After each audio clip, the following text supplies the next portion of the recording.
Hey everybody, how are you? Question. Have you been doing your homework? Have you been doing your personal work?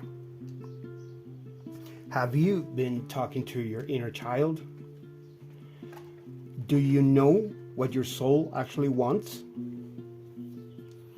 I mean, I myself, I have been doing my personal work. I have been talking to my inner child. I have been, attempting to align with what my soul wants. And to this day, I can proudly say that I have no idea what the hell my soul wants. However, I am on the path. I am on the road to that. And if you're watching this video, I'm assuming so are you, on your way, maybe. So, today I'm recording this on the morning of May the 5th, 2025. And today we have a very peculiar astrological alignment that I want to focus on. Jupiter on the sign of Gemini is sextiling on the one hand Mercury and the sign of Aries, and for maybe a little while the moon on the sign of Leo. These are energies about a lot of passion, a lot of identity being put out there, and a lot of definitely expansion, because Jupiter is there in the center of it. And since it is in the sign of Gemini, it may very well connected to the way you say things, the way you express things. Mercury, Gemini, this is all about communication, mind, logic, pronunciation. So,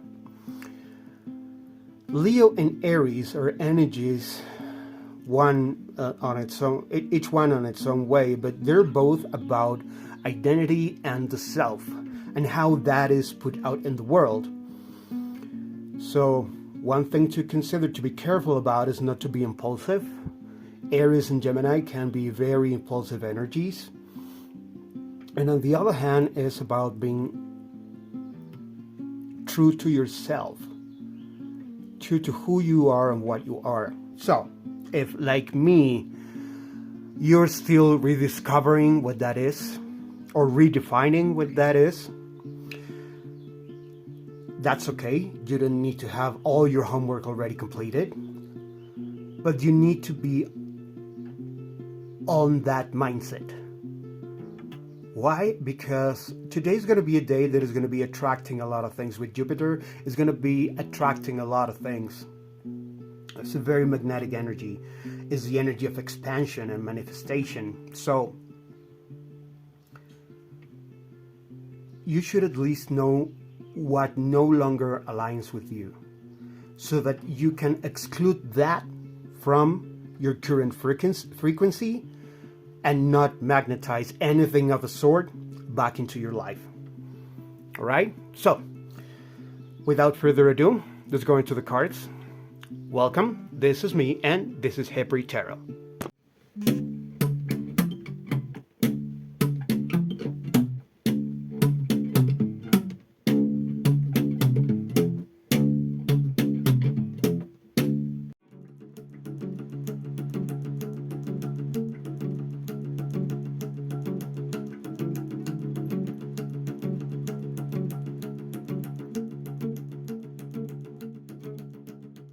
Hey everybody, good morning.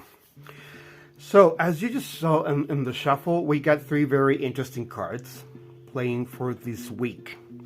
So, just to recap, the main energy for Taurus season is a balance between guiding others or being guided by someone else, working as a team where everyone gets a chance to share their experience, on the one hand, and on the other hand, to allow ourselves to take our own steps, even if it seems that we're going in a different direction.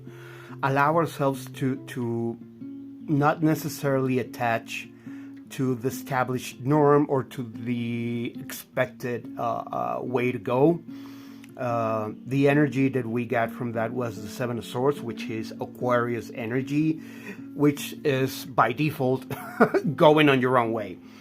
So that's the main energy. But now what I'm getting here for this week, we have the King of Wands, the Ace of Pentacles, and the Knight of the Nine of Cups. Right now, the energy I'm getting from both these cards is a little bit of a contrast. They're both very shiny, very confident energies. However, this is a king that one of the main aspects that I like about this, the King of Wands, is this is the king that has no problem taking off the crown, putting down the scepter, taking off the cape, rolling up his sleeves and going down with the people and doing the job with them. He's the kind of leader that leads with example and guidance at the same level, rather than staying up high in his throne and simply directing everyone. As for the Nine of Cups, especially right now with this reading, I'm getting a lot of an energy of arrogance, and he's confident, but it's the kind of confidence that needs to be showed off. Presumptuous, arrogant, cocky, the kind of person that needs to feel that everyone else sees him as an accomplisher rather than just accomplishing, for the sake of reaching his own goals. He needs the admiration, he needs the adulation, he needs to be validated. His ego needs to be validated as a great accomplisher. So what we're getting here, and this to me comes from the fact that right now we are when I did the Spanish version, for some reason I said we're suffering right now. We're suffering the transit of Mars through Leo. Of course, there's nothing necessarily bad about Mars in Leo. They're both fire energies. However, Mars tends to be a little bit intense and impulsive, so that could feed in the general energy for people this kind of idea of arrogance, of narcissism, of needing to be validated as something that is above others, and not necessarily being that way. Whereas this guy has done the job. This person here has earned his crown and his throne and his staff. He has nothing to prove to anybody. And yet, he has no problem leave all of those royally robes and clothing aside to, again, roll up his sleeves and doing the job with everyone else.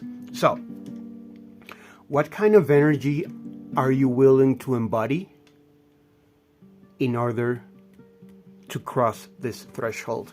Because whatever energy you embody before crossing this threshold right here is the kind of energy that you're going to be finding out there.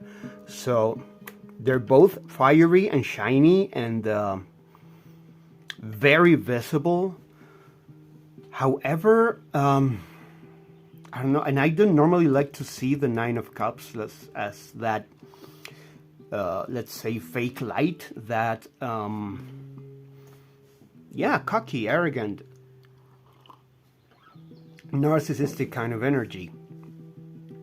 But that's what I'm getting right now. And maybe this could also be a little bit of a warning. If you see right now, the colors of this card are matching this one. So I guess this is a little bit of a stop sign for us to rethink. How are we attracting things right now? Right now, we actually have very specific alignment, and I am by right now, I mean right very now, as I'm recording this on the morning of May the 5th.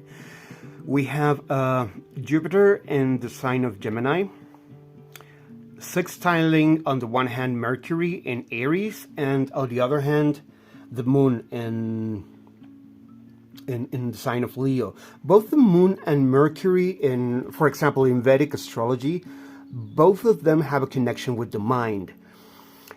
The moon is more of the subconscious and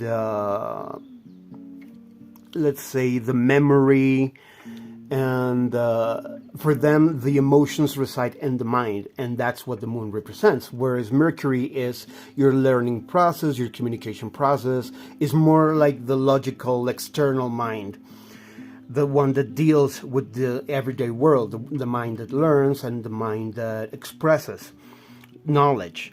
So both of those aspects are getting enhanced by Jupiter right now. It is very important that we are mindful of any intention and any energy that we put out there, because resonating out from self-confidence, self-reliance, aware of our value and the work that we have done, the experience that we have earned, that's a kind of a magnetism that we're going to be having. That's the kind of things that we're going to be attracting. There's new beginnings with this Ace of Pentacles. That's the kind of energy that we're going to be attracting. However, if we resonate from arrogance, cockiness, and a need of being validated as an accomplisher for the sake of feeding an unhealthy ego, that's the kind of energy we're going to be attracting. So just be mindful, be sure, be confident about what you have learned, of the way that you have, the progress that you have reached, and leave validation aside. You really don't need it. All right? I'm going to leave it here. Thank you very much for your time, and see you soon.